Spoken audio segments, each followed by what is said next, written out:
Hello, welcome back to Let's Play Pillars of Eternity, where we have finally defeated Tails, and I accidentally shattered his soul. Let's see if there was an autosave after...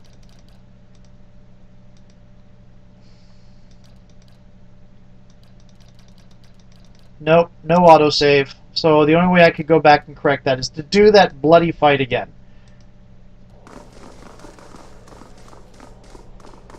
He doesn't even leave anything behind. Okay.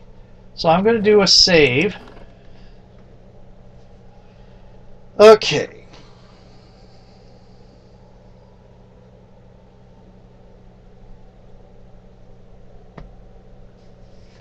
A proper save, which I probably should have done off camera. But oh well. And after I do the save, I'm going to talk to everybody.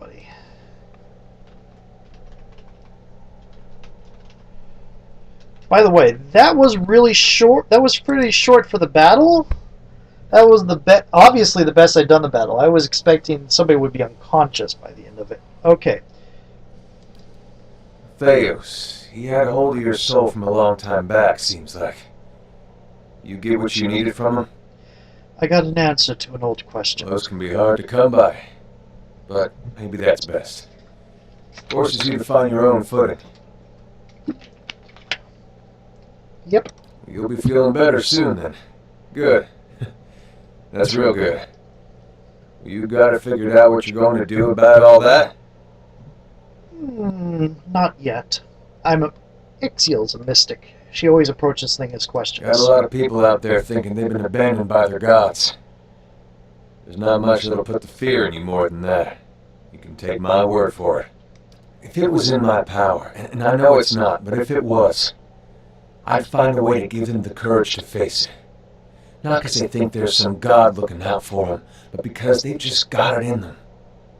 And after what you've been through, though, I'm sure you got your own ideas. Better make it good.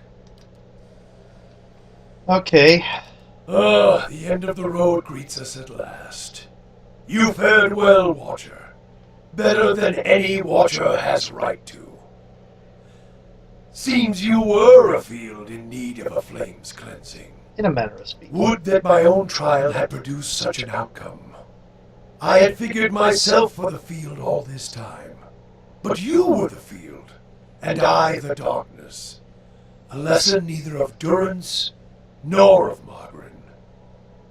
But with that trial's end, a new one begins. A god's trial. And I will stand in judgment without mercy. She is what she was made to be. Astounding. I always knew the Leaden Key stood for something big, but I didn't quite realize what I got myself into. And now, you're in the middle of something even bigger. The decision that will affect millions. But even if you send the souls somewhere specific now, who knows what the next turn of the wheel will make of them? We can't really control what happens to them. Nor should we try. I had to see the monster Theos had become to realize that. Maybe so. It's your decision, of course. And whatever you decide, I'm glad our paths crossed in Gilded Vale. Victory looks good on you. There was a blur about your soul that lingers no more. Seems putting Theos to rest has given you some measure of inner peace. Of course, now you need to decide what to do with these trapped souls. But I speak out of turn, he says with a blush. This is your decision, my Watcher friend. You should trust with your own instincts. I am honored to have been a part of your journey regardless what happens next. I actually kind of wish I had put Kana in instead of Heraveus, just because I'd been with him longer. But oh well. Theos may be gone, but his crimes, the wounds he has inflicted, remain. Yet before you lies an opportunity to heal, to restore. Only through the healing of families, repairing the bonds between parent and child, reforging the shattered links between generations, can the Dyrwood be knit whole once more. You're right. People will long remember the legacy. Let them also remember the healing that followed. Okay, that's everybody. I'm gonna Yes. quick save now. Should I camp?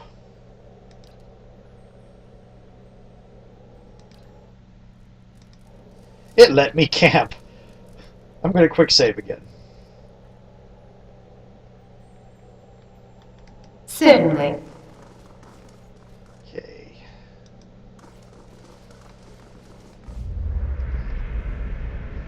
As you approach the machine, the path underfoot suddenly changes to a cobbled road. If you hadn't experienced visions like this already in Ter Evron, you'd be tempted to believe that the machine had sucked you into it and deposited you in the middle of nowhere. The sun blazes overhead, and the rolling meadows and thick forest on either side of the road could be anywhere in the Deerwood. A shrill cackle turns your head. Standing next to you is a malnourished man, clad in a threadbare loincloth and manacles, his entire body stripped with lash marks, and there are scarred pits where his nose and ears should be. He stinks of stale sweat and unwashed filth. You notice someone wandering down the road, but the figure's back is to you. The scarred slave has your attention for now. You know something of quiet servitude, Watcher. Groveling and simpering before the gods whose aid you need, so that when they finally raise you to a place of power, you can seize what you desire. I don't like you, Skane. You have labored at the pleasure of others. That shriveled hag in Hardred House, those pompous dear wooden zealots, the wretched tribesmen playing out their fantasies of grandeur. And then you cowered and knelt before the gods themselves, begging one paltry favor and receiving riddles and visions in response. Well, they are what they were made to be. And now the gods give you orders and commands, even while you set out to fix what they cannot. Yet what have they offered you? I get the feeling this is his way of giving you new orders on behalf of his own master. Be careful, Exil. Suspicious grimace crosses Elof's face. Herveus clears his throat and quietly says, 5 copper says he's about to sell you on his own agenda. Only Whale knows what that might be. If I were you, I'd tell him the other gods offered us a dozen nubile lasses and see if he can match that and haggle from there. Given the breadth of the iron manacle, it's amazing that he can raise his bone-thin arm, but he does, and he points to the person walking the other way along the road. The exiled queen is not an ungrateful patron. You get a better look at the lone figure and realize she's wearing robes, tattered and singed, but fine nonetheless. On her head is the silhouette of a broken crown. She continues walking, her pace slow but determined. Finish the work Theos began. Strengthen Woodica with these souls and allow her to become the most powerful of all the gods, with you as her favored. That would mean the secrets of the gods stay hidden. Safely hidden, yes, from the violent overlords who would cease to fear punishment in the next life, from the heavy-handed masters who would answer to no one. The world needs some schemes, or are the souls of Kif so pure that you would snap the tenuous threads that bind society? And Taos makes a better overlord. This one is the god of slaves. What would he have left if the world were unchained from his mistress's lies? I've been working against Woedica this whole time. Why would she thank me now after I defeated her most loyal servant? Loyal and weak, Tails proved his inadequacy when he failed to anticipate you. A plan exposed is worse than none at all, but you have proven resourceful, equal to the schemes of the gods. Woedica has a long memory, Watcher, for both friends and foes. She keeps her oaths. What do you mean by her favored? The recipient of Woedica's blessing, she has always had a place for mortals of particular merit. If you help her now, she will become the most powerful of all gods, and you will be the one who made her so. Think of the lifetimes of reward you would reap. The only reward I wish is the joy of pulling bloody shards of her broken crown from my staff when I have finished with her trial. So says your companion who's been abandoned by his own god. Do you really trust him to make alliances for you? Skane turns his flinty eyes on Durrance. I've explained the alternative, Watcher. Continue as a pawn of the gods or a partner of one. At the other end of the road, the figure stops. She turns her head just enough to look over her shoulder. Her face is mostly hidden, but one merciless eye peers at you from a cheek of rippled, scorched flesh. I won't help you. You say that now, but when you're standing in front of the machine, considering the lifetimes and the powers that await you, we'll see what you do. He continues down the road, and when the sun suddenly drops below the horizon and plunges you into momentary darkness, you come to your senses in front of the machine. All these evils we've seen, all the way back to the Saints' War, that was all Woedica. Imagine if she was stronger on top of it all. Yeah, that was...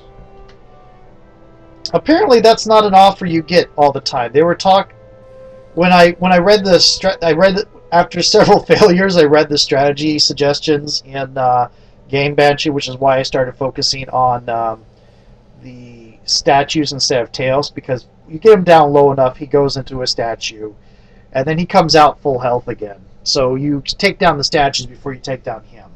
It did present me getting hit with a lot of spells that I wouldn't otherwise be hit with, but yeah.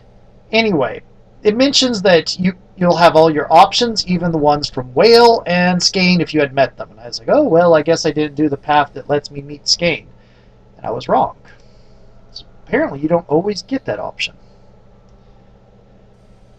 With your companions bearing witness, you step up to the place where Tails once stood before his people long ago. A great machine lies in front of you, idle, ready. And if you didn't get the impression, this machine basically reduced his entire civilization into collected souls and used those to create the gods. You have seen this machine and others like it in operation. You understand how it works. It is a device for directing souls. As a watcher, it would be a simple matter to influence that direction, though as big as the machine is, it may be the last thing you ever do. Speak the command to activate the machine. There's a shrieking of stone grinding against stone as old cogs loosen and begin to turn. You have only moments before the souls will be sent into the Adra vein. This will be your only chance at redirecting them. Return the souls to the bodies they were intended for, as I promised. And it'll be suffering, but they will be made strong. Some of them will be made stronger for it. You close your eyes and expand your perception outward, taking in the immense totality of the tens of thousands of souls orbiting the chamber. Your grasp on the souls is tenuous. You find yourself fighting to keep them all within your influence, and you can feel them slipping away from you as the machine gains speed. A brief moment comes when it feels as though you hold all of them at once. Won the game. And their force is so great it feels as though they will tear you apart. In that moment, you dedicate your entire being to bending their orbit, channeling their flow in a new direction. 187 At your command, days. the ancient device became your instrument, spinning to life with deafening resonance and gathering up the swirling essence like thread on a great spindle. There, in the pale pulsing glow of the machine that set you on this path long ago, you summoned all your strength, focusing on your objective and blocking out all else. With a single concussive blast that rocked the chamber and sent you tumbling to the ground, you freed the souls from their stasis. Exhausted, your consciousness slipping away, your last sight was of the machine, dark and dormant.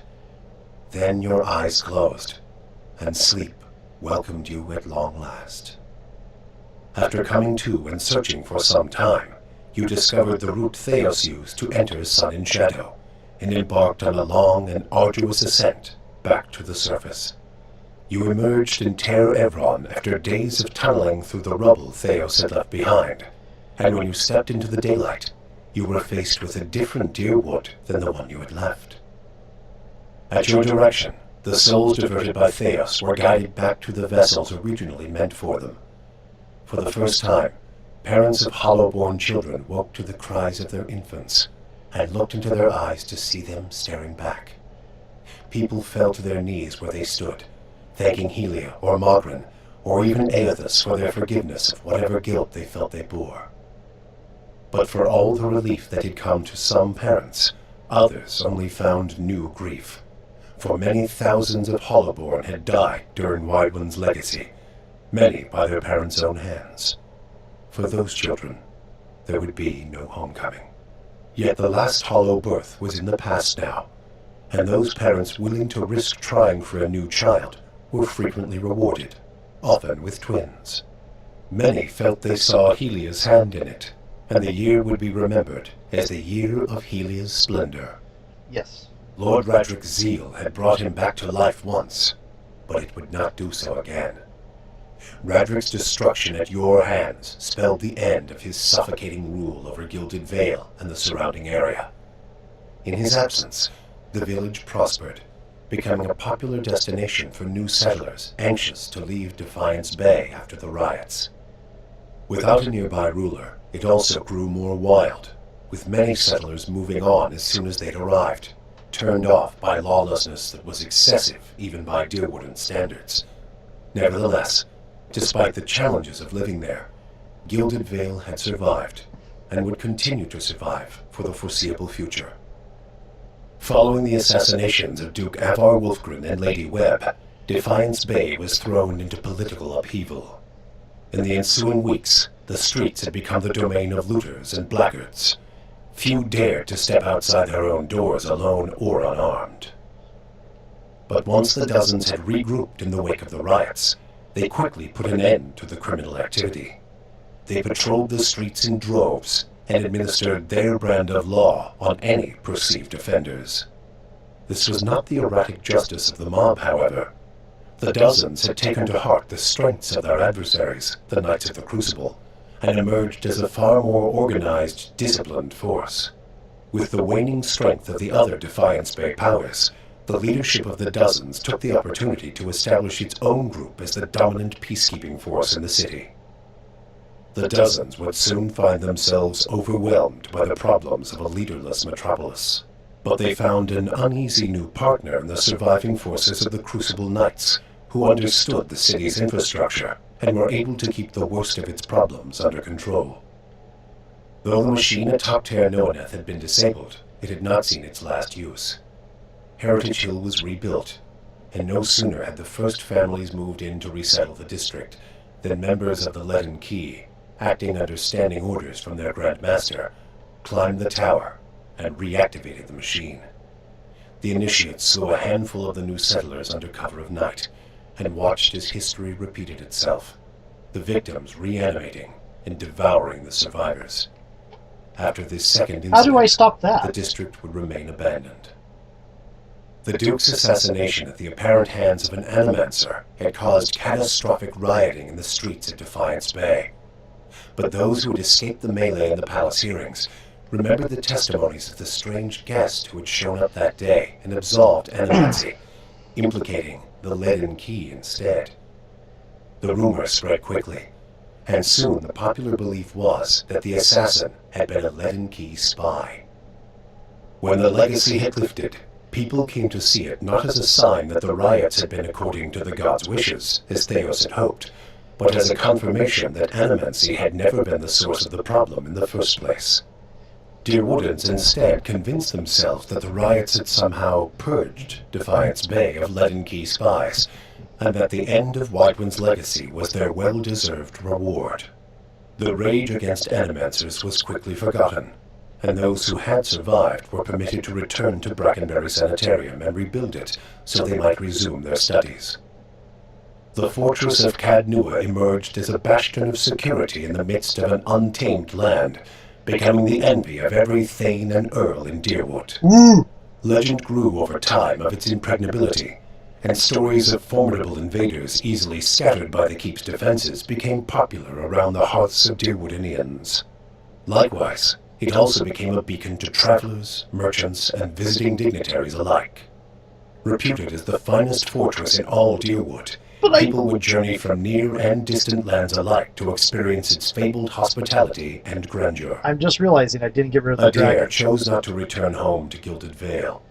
Still most comfortable far from cities, he settled in Deerford, which, like many towns in the Deerwood, was beginning the slow process of rebuilding. Believing now that it was the obligation of Kith to be the leaders their gods had not, Adair was soon named mayor of the town, and under his guidance, Deerford soon began to prosper. He expelled the last of the Scanites from the area and drew new settlers with the offer of land, a trick he had learned from someone he otherwise preferred to forget. With each passing day, Deerford would come to more closely resemble the Gilded Vale of Adair's childhood, the one worthy of its name. When the dust settled in sun and shadow, Aloth looked upon the remains of Theos Ixarchanon, his former master.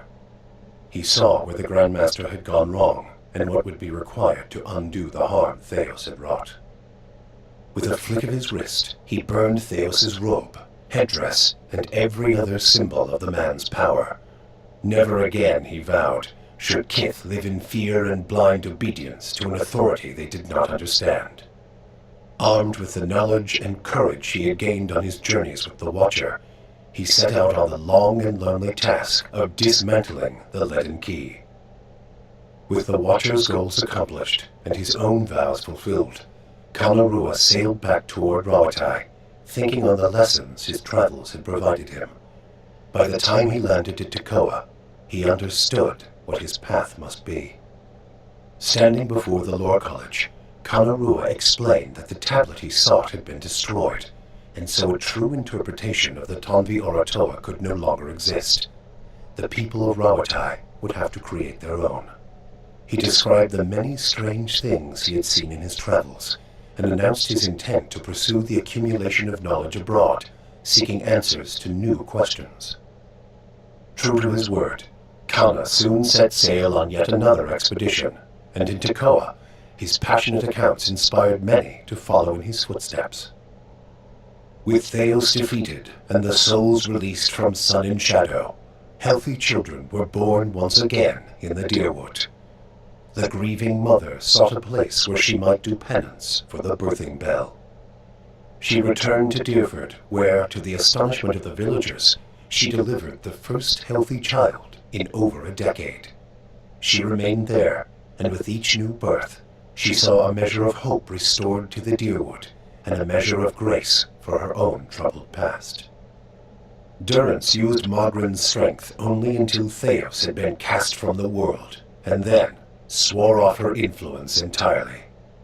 Regret came to weigh heavily on his mind, and a man who had never previously lacked for words or opinions came to embrace silence and contemplation. He continued to wander, penniless and destitute, searching now not for the reason for his goddess's silence, but for a mechanism for revenge. The charred robes he continued to wear as a reminder that he had been burned by his goddess, and not just by the flames of the Godhammer. In her 4-month journey back to Nositoc, Sagani found that the landscape she traveled had become strangely colorless, the food bland and unsatisfying. She watched the Dyrwood, Air Glonfoth, the Valian Republics, and the lands beyond slide by with a dull sense of dread. She returned home to great celebration, yet the words of joy and congratulations rang hollow to her.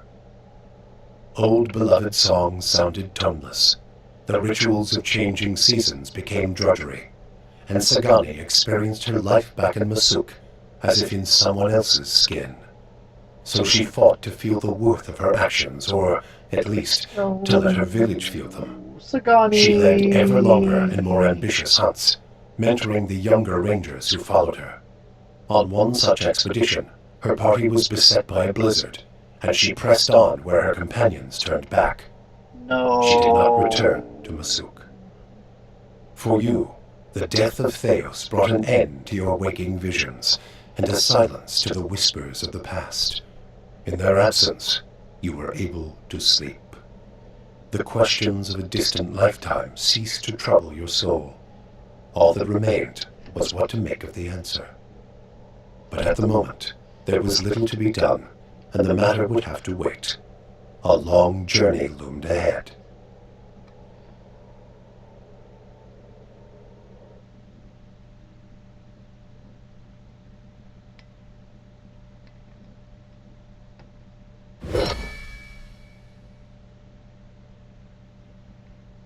Here come the credits. Well, that was fun.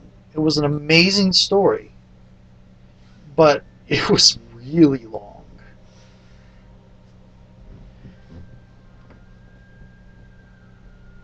I don't think I've ever actually finished an Infinity Engine game before. I've gotten fairly far into them, but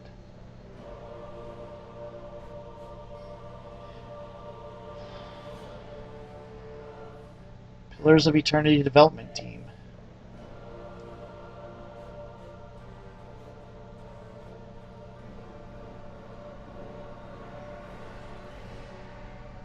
Character artists, environment artists.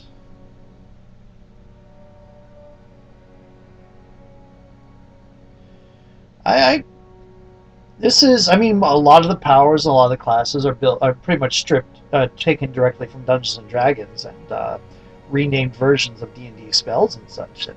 But they function in slightly different ways. I mean, the basic concept for some of the spells was mostly D&D spells, but their function and the mechanics and the way they worked is a lot different. So it's still a very different game. And also, there were a lot of things there. Like at the end, my character could use scrolls due to her high lore, and despite being a fighter, and that was kind of an interesting add. The use of scrolls was tied to lore. It was. And the art was beautiful. The music was beautiful. The voice acting is amazing.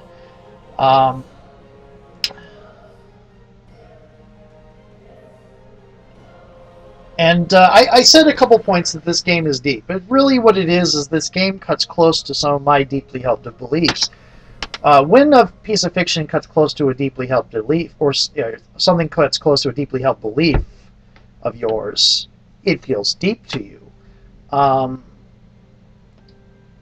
And it's not a matter of whether it agrees with you or disagrees with you. It's just, if it makes you think about those things, it resonates with you, and when you recognize it, you think about, why does this feel so deep? And what is it about me that makes this story appeal to me so much?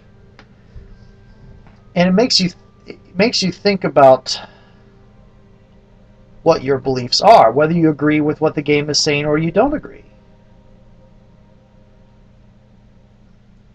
Whoa, there was something about Ars Magica there. That's an old game. I've never actually played it. But yeah, this is. I'm sure other people would just find it kind of shallow on the end and not really care much at all for the philosophy and just get past it. But again, it's a matter of person to person. Some people are going to find it cuts deep, and some people are going to find it's really kind of shallow. Because again, it depends on if the fiction comes close to things you consider deep and important and true. I have seen the concept of taking a multitude of souls and using them to create something greater. That is the way the gods and the celestials came to be and exalted. And there's a couple other White Wolf or Onyx Path things that do sort of the same thing. So I have seen the idea that a god is a collective of multiple souls before. This is not the first time I've seen this, but oh, wow. The villains were abhorrent. The plot was really well put together, and I kind of wish I could do like the Skyrim thing and continue playing after the game is done. But on the other hand, I've been playing this for close to 2 years.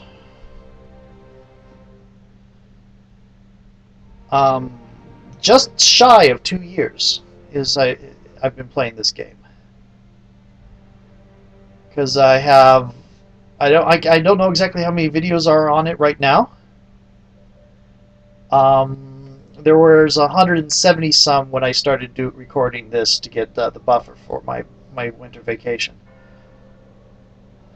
If I hit 208 videos, which I don't think I will, if I hit 208 videos, it will be exactly 2 years.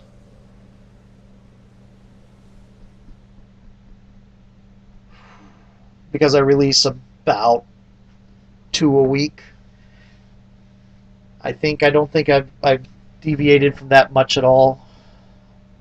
I may have been late a couple times. The Steam puts me at about 105 hours, 108 hours, which means could have finished it with 24, 48, 72 is 144 would be 6 days. So a week and a half I could have finished it if I had done pretty much nothing. All my free time, I could have probably finished it in a month. But and it's not like the Shadowrun games where I was like, oh my goodness, I love this game is so so engrossing, and I finished the entire Shadowrun game before I put even one up. But it is a very impressive game. Very. I really like this. I'm not going to say it's my favorite of all time because, well, this isn't the kind of game. These long-term games actually could have quite done this a little bit. I think the only reason I pressed on is due to is it looping? I think the only reason I pressed on was because I had been Let's Playing it for 2 years almost. I kind of wish I had gone back and destroyed the dragon. I'm kind of curious about the expansion thing, but at this point, oh my goodness, I'm ready to put this away for now. I have tried a little bit of doing the solo thing where you don't collect any followers because there is an achievement for that, but I just don't like that. I mean, you gain experience faster that way, yes, but it's not really my thing. I like the player. I like the interactions with the characters.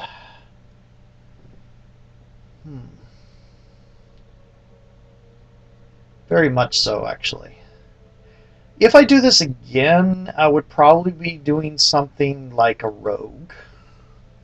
I have an idea for a swashbuckler thing. I think I may have mentioned that a couple times. It's not looping because I haven't seen this before. These, I think, are the backers. Edwin Tiong.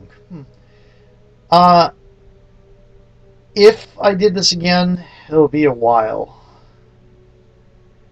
But if I did this again, I would probably do something like a rogue, which would be interesting. I would probably end up using more of my own characters. You know, use the hire the adventurer thing. And string along things a little bit more. So that I could have a good front line.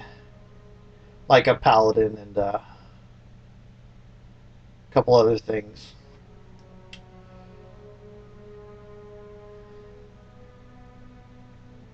Kind of interested in what the expansion runs out to, and then of course you have the fact that the expansions let you get to level 16. We only got to level 12, which is the original level cap.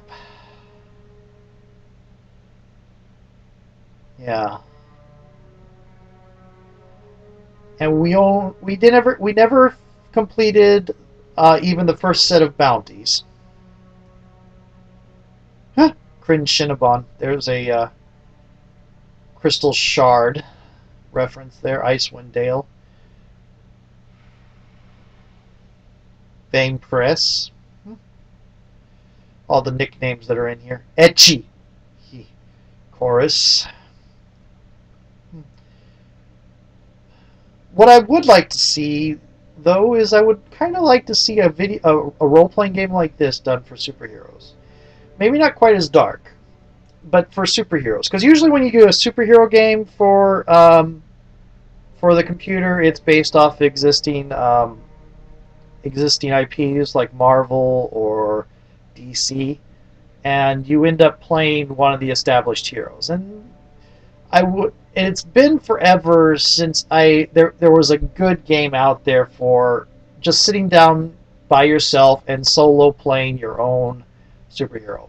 Freedom Force was definitely not that. As you saw, if you've seen my Freedom Force Let's Play, you know how frustrated I got with it and how tone deaf it is and horrible in today's society.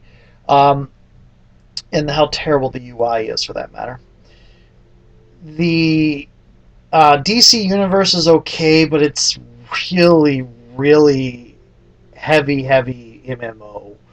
You can't escape the fact that it is an MMO. You can't solo. There are other players all over the place doing the same thing as you. It's really hard on the suspension of disbelief and the immersion in the story.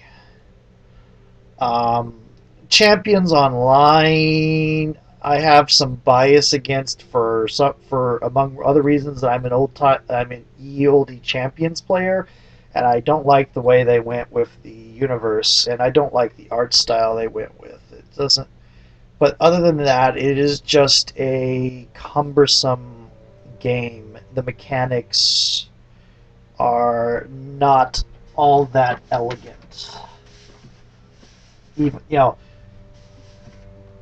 computer game mechanics would never work for a tabletop game anyway, because there's too much background math going on. Fractions of percentages difference in one way or another that the game can keep track of, that you could in no way keep track of on tabletop, or specifics of positioning and all this other stuff. But beyond that, the game, the way, there are a lot of holes in Champions Online, and I'm going to point that out, being cryptic, being a bit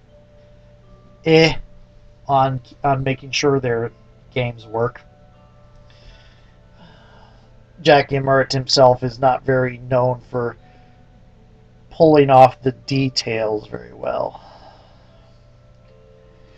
But if you could have a game like this, where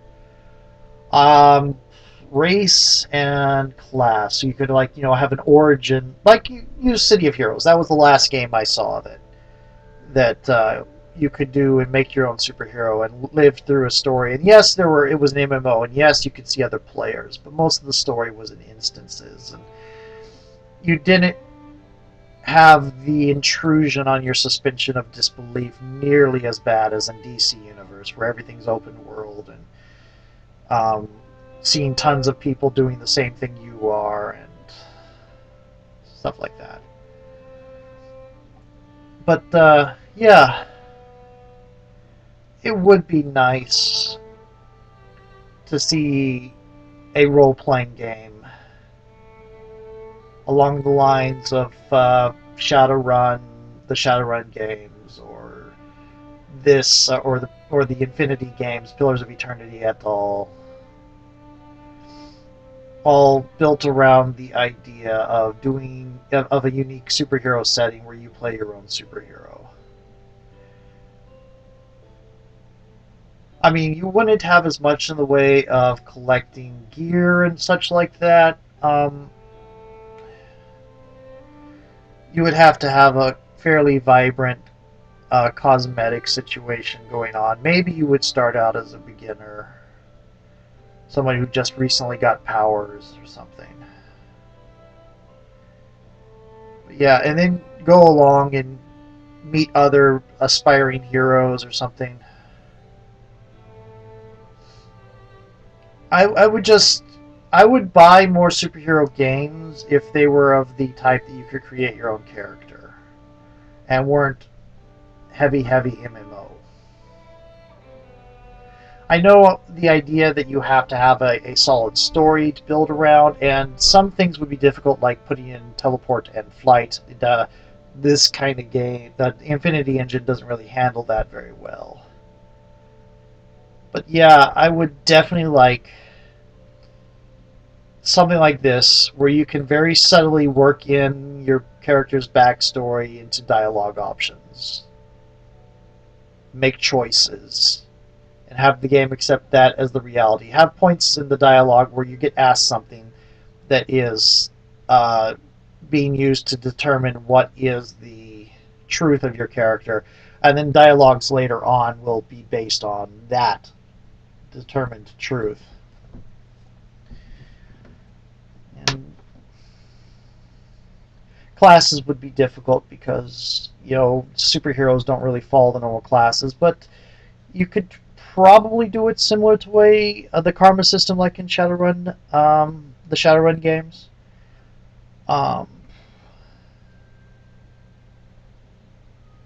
As another thing, I'm probably going to be going down to only running 3 games at a time, kind of like Yokosuka does.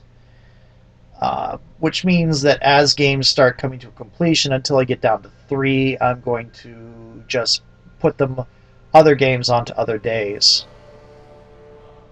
This will start after my winter vacation, which this will probably come uploaded for after.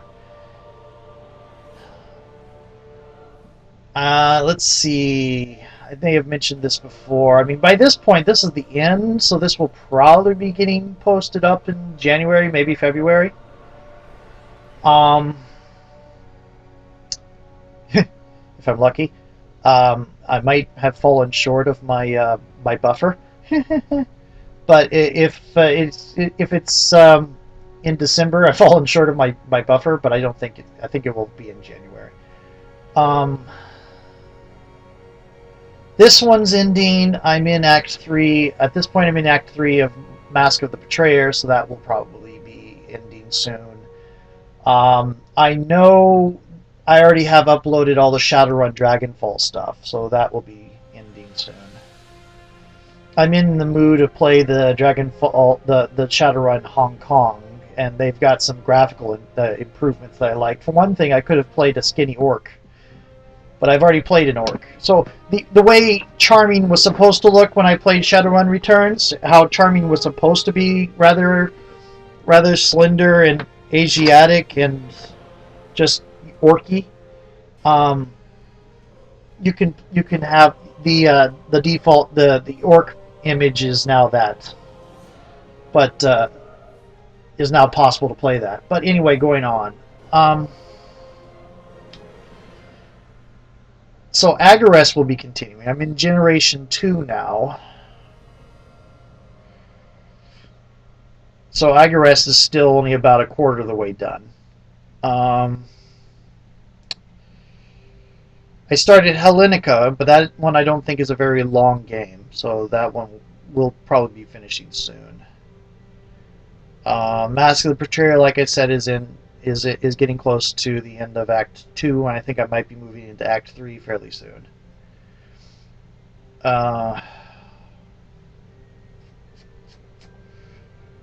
Knights of the Old Republic I'm still going to be doing. I'm on the Tatooine now. That means I'm a third of the way through the planets, and then after that there'll be the end game. So let me double check here. Pillars of Eternity, Agarest, Mask of the Betrayer, Darkest Dungeon. I have no idea how close I am. I keep having fallbacks. Okay, once again. So Darkest Dungeon might be continuing on for a long time. So let me go here. Darkest Dungeon. Let's start from Sunday. Sunday's going to be Hellenica for a while, but it's probably going to be a short game. I don't know exactly how long it lasts. Hellenica. Hellenica. Pillars of Eternity. This is the last. I don't know what will replace it, if anything. Shadowrun Dragonfall. Okay. Mask of the Betrayer. Okay. Knights of the Old Republic. Okay. Darkest Dungeon. And Agarest. So it's probably going to be Agarest, Darkest Dungeon. Agarest and Darkest Dungeon, and maybe Hellenica, depending on whether how short it is or how long it is. We'll see how it goes. I will say there's a couple of things I might end up playing. By this point, there's probably been several Hellenica videos up, but the point I'm recording this, I only have like 6 recorded and uploaded, maybe 5. Just sort of here rambling while the credits go. I'm kind of hoping that it'll let you continue playing. I might not, even if it does let you continue playing, it's in the W's now. I probably won't show other things past this. I might, if I end up being able to go on and kill the dragon underneath my stronghold, I might show that. I might be able to go look into the White March stuff. I'm really sad about what happened to Sagani.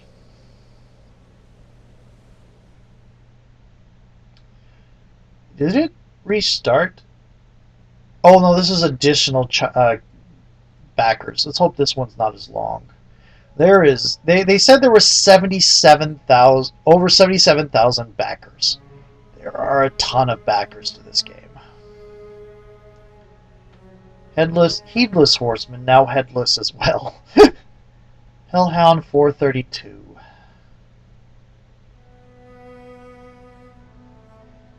This is a really well done game.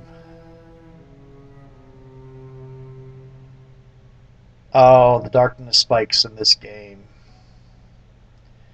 The amount of emotion. So, one of the reasons I did not. One of the reasons that it took me so long to do this, among the fact that I was just doing it 2 at a time every week. Even when I sat down to marathon sections, this is an emotionally draining game. Tasselhoff. Whew. Yeah, it is just an emotionally draining game. And because I felt emotions at several points in this game. It's just amazing. I'm probably going to be remembering this game for a while. I mean, I'm 40 now, so there's not much left of my life, but we'll see. Oh, nope, just comes up to this. Okay, well, I'll see you later. Talk to you then. Finally come to see the end of this. Bye-bye.